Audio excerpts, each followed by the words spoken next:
Hi guys and welcome to Box Box. What are you laughing at? We're just going to do a quick one chatting about Alpine and their apparent collapse this year. So there's nothing apparent about it. Apparent collapse. I'm trying to be kind because the team, absolute catastrophic collapse of Team Alpine Okay, so that's 6 teams striked off. I think that we've annoyed over our podcast so far. Yeah, Alpine might be the kind of team that might actually invite us along. So should we just scrap this episode entirely?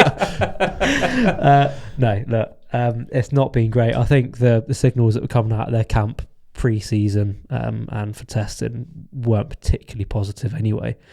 I don't know the reasons behind it, to be quite honest, but I was expecting. Yeah, you look at them last season, and they were challenging McLaren and Aston Martin at most weekends, and towards the end of the season, it was quite nip and tuck between them and McLaren. And you're expecting them to, hold firm at least, to that kind of performance for this season, but apparently not. They are not. Arguably, possibly bottom of the pile. Thereabouts. Reliability clearly isn't great.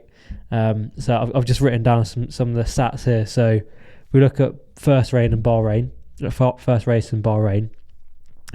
Gasly qualified 20th. Ocon qualified 19th. They finished 18th and 17th respectively. Did all cars finish that race? That's a very good point, actually. I think they did. Because they set a record for one of the only opening race ever to all cars finish or something. They did some overtaking. Yeah. Or maybe it was just someone stuck in the pit or something. I don't know. But and then. Do you know what you joke about that? Bottas was for about 50 seconds. Oh really? In Bahrain, wasn't he? Yeah, I'm sure it was. Was it Bottas? It could have been. Let me. I was driving to the Alps for it, so I can't really remember. I'm sure it was Bottas was stuck in the pits for ages because one of his tyres was stuck. Okay. Well, I mean that'll explain where they got one of their 2 places from, because they both finished 2 places above where they qualified. So who else they passed? Sargent maybe. He might be going backwards. Spinning around in circles. Yeah. So look, I don't know what you guys read about it, but after that race in Bahrain, clearly very, very bad start. They've qualified last and second last and only made 2 places up each. Do you guys see that Alpine after that made a total restructure of I think it's their technical side. Senior guys that they've sacked, or 2 people resigned. Should I say? I don't think they sacked them. They resigned. Yeah, well, it's just better for PR if they resign, isn't it? Yeah. I mean, you would have thought that they knew before Bahrain, that it was all going to be horrendous, and therefore, if you want to get rid of people, bring people in, the time to do that was in December, January, February. Yeah. Instead of having a knee jerk, throw arms in the air, throw croissants in the air, and when someone could actually possibly make a difference. Yeah. Whereas after the first race, that's what you're going to do now. Yeah, it's almost kind of like football-esque, isn't it? Like managers, like they bin them after like 2 months of poor performances. But it's funny though, because in it is exactly like that. But in football, managers have a very, very direct impact on the performance of the team based on how they play. Yeah. They don't have that in F1. No. I could go in and do one weekend as an F1 principal. Why not? And the car would the car performance is the car performance. Don't get it wrong. They do stuff behind the scenes throughout a long period of time that contribute to different things. And James Vowles is a great example of that because he came from many years in a successful Mercedes organisation. I don't know what you guys think. What is your opinion on Otmar? Obviously he's not there anymore. They sacked him midway through a race weekend to bring in the guy higher up the chain at Alpine who'd never been in charge of an F1 team before. Even before, when Otmar was at Aston Martin under obviously Lawrence Stroll, and I remember watching that Drive to Survive and all the behind the scenes stuff. Otmar's, for me, I don't know, there's a strange character. There's a lot of what's the word I'm looking for? Alphas in F1. In the principles as well, despite how someone nice and kind of welcoming they are, Horner and Wolf are big alphas, despite some of the niceties that particularly Toto Wolf has. But Otmar, I don't know. He's a little bit of a. We talked about James Vowers, maybe being quite soft. Otmar is on the same lines, and I think he looked scared of Lawrence Stroll. To me, I would be. Well, yeah. I mean, there is that. There was. I know what you mean. It was a cowed character in the corner, kind of thing. And I don't know how much influence there is carrying through in terms of what Otmar put in place and what he didn't put in place, and what actually he did at the team, because clearly, between then and now, it's continued to deteriorate. So it seems like the question you're posing is how much of this is Otmar's fault, and how much of this is the fact that he's gone and there's been no leadership since he's been gone. See what I'm saying? How much structure was there? How much structure was there when Otmar was there, and how much structure did he try to put in place prior to leaving? Because was there anything to be picked up? Yeah, because I mean, it was quite a 1 minute he was there, and then the next. Yeah, I mean, it was just before Alpine were Alpine and they were Renault. Yeah. There's the Frenchman who was very emotional about Daniel Ricciardo deciding to leave, and I can't remember his name now, but actually Cyril. It was Cyril. That's it. Yeah. It's somewhat of a oiled machine at that point under him. Yeah. And I think that this shows what is happening at Alpine. Shows how much organisational stuff or organisational work structure, all those things that people talk about where you don't need that much senior management in these places. You just need people who, like technical people who know aerodynamics and stuff like that. I think things like that are happening at Alpine show you do. And, we see it across sports. We see it with Chelsea in football when you get rid of structure. Boo. Yeah, when you get rid of structure going through the levels, and players could do so much, but there's issues above that. Gary Neville talks about it with Man United, so it goes across sports, and I think we're seeing that with Alpine. Yeah, no, I agree. But still, whether I can't pin how they've fallen so far in so short a time. Do you know what I mean? No, because last season you could argue that it wasn't, because I think you said continue the downfall, but I think last season you could argue that they were on the rise. They were improving, yeah. And then I don't know whether they were expected to carry on improving this season, but they definitely have not. Yeah, I mean it was varied in terms of, they weren't on the rise where they thought, otherwise they would have sacked Otmar for no reason. Yeah. Do you know what I mean? Yeah. So it was clearly, I think there was some politics. I think they had the drivers crashing into each other, and Otmar did not settle that or deal with that as he should have. Yeah, because there's like two different things, isn't there? Slightly soft touch, like you say, probably. Yeah. And the CEO of Alpine came out and said like the team was amateurish or something like that. Do you remember? Yeah. And then that didn't sit well with Otmar, was what it seemed like anyway. And then I think there was some internal strife between them two, and I think that's probably what was a nail in the coffin for Otmar to go. Yeah. There's kind of there's two aspects. It talks about like performance and the upturn and downturn, on track, off track. Yeah. Mine is clearly, and you see it in the background of when you're watching Drive to Survive, is the off track. Is the off track stuff, yeah. The on track stuff, it's funny. Before Drive to Survive, and maybe earlier, the early years of coming into F1, it's all about cars.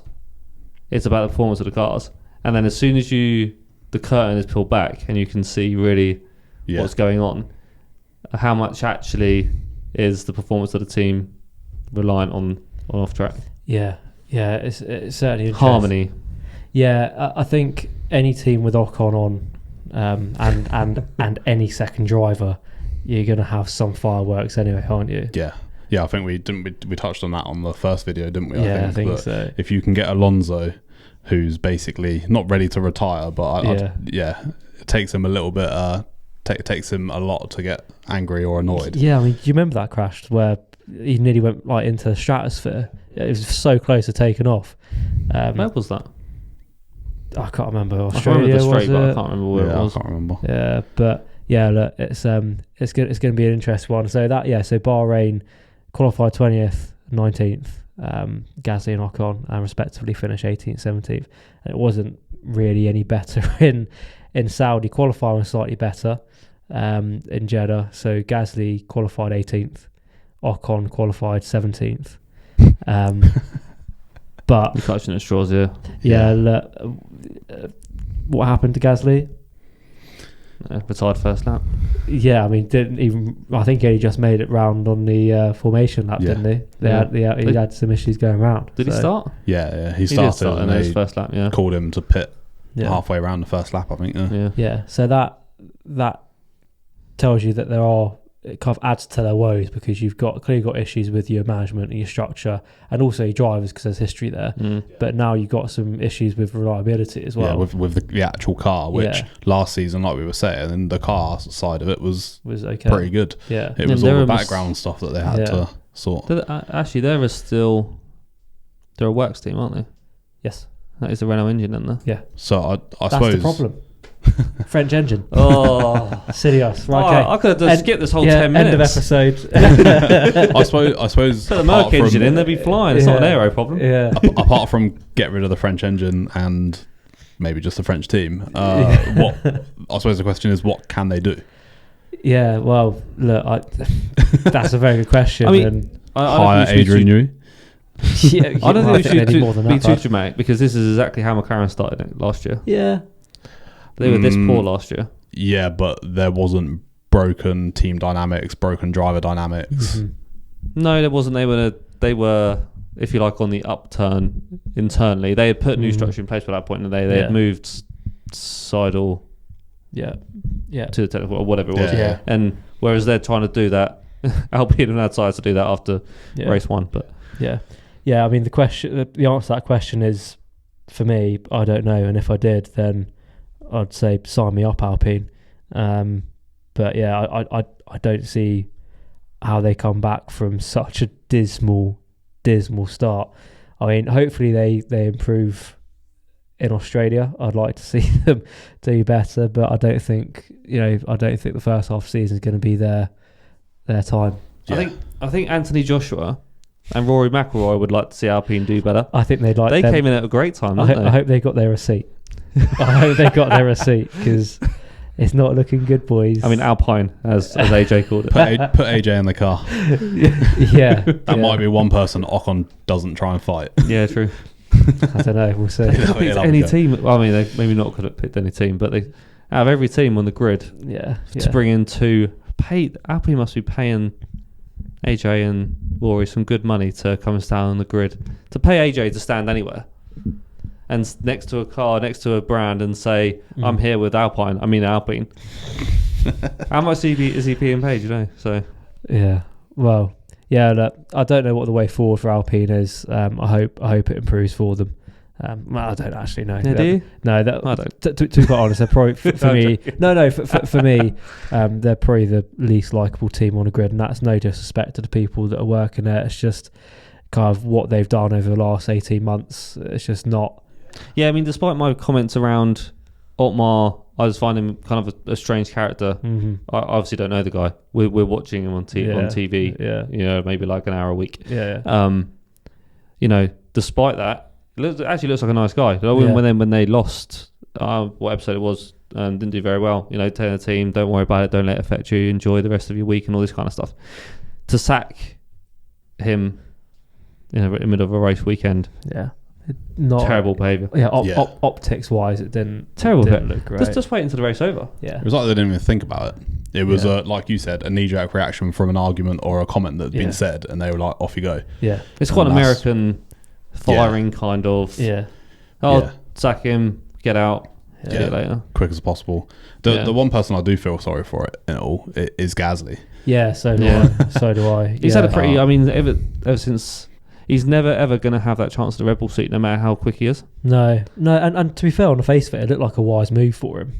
I think, at the time, it looked like a wise move moving from AlphaTauri because he's never going to get that step up again to Red Bull. So to move away to a works team in Alpine, it looked wise. And hey, look, it might actually turn I hope for out Gasly that it is to be a good move because I don't know where he goes from there, to be honest. No, So, but yeah, look, let's they have no customers either. So let's hope that Gasly improves, but Alpine doesn't. Don't. do we agree there? Unless Alpine want to invite us to the to Spa Grand Prix. Those bottom four or five teams, the order in which that they are, apart from I kind of want Williams to do as well as possible. I think I want James Vowles to do as well as possible. Yeah, more than anything. But apart from it, if it's Haas, whether it's Alpine, whether it's the Sauber, out of there, if one's last, it doesn't make any emotional difference to me. None of who it is. Yeah, I have nothing in the game there. Just gonna put a little comment out there for another video. Gasly to Mercedes.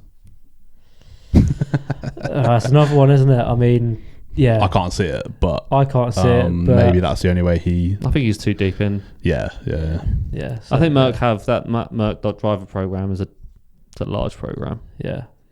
And if you're looking at the grid, who's out of contract, Sainz comes up before Gasly does, doesn't he? And Merc have aspirations to not be where they are now, and I think that signing Gasly, although I love Pierre Gasly and I think he's a great driver, is he the elite top three drivers on the top four drivers on the grid that Mercedes want to have because they believe that they should still be competing? He's probably not. Because Carlos Sainz is that quick, and he is that good, and ultimately, as you kind of argued last time, which we kind of agreed, disagree maybe, he performed better last year than Charles. Yeah. Although I think Charles is quicker, he likes the walls. Like we said, he drives on the edge always, doesn't he, Charles? So which is why he's so good in quali. Yeah. But he seems to every lap of his is quali. I mean, leading the race by a while, and then was it Monza? No, it wasn't Monza. What was it? Stay out. No. When he put it in the wall when he was leading. Yeah, I know what you mean. I can't remember what it was. But anyway. But yeah, we digress, right? So we move from Alpine to Ferrari. Classic Ferrari. But cool, we'll draw a line under it. Let's see what the future holds for Alpine, but I don't think it's going to be a good first half of the season for them either way. Not a bright one. Fingers crossed. No, maybe not.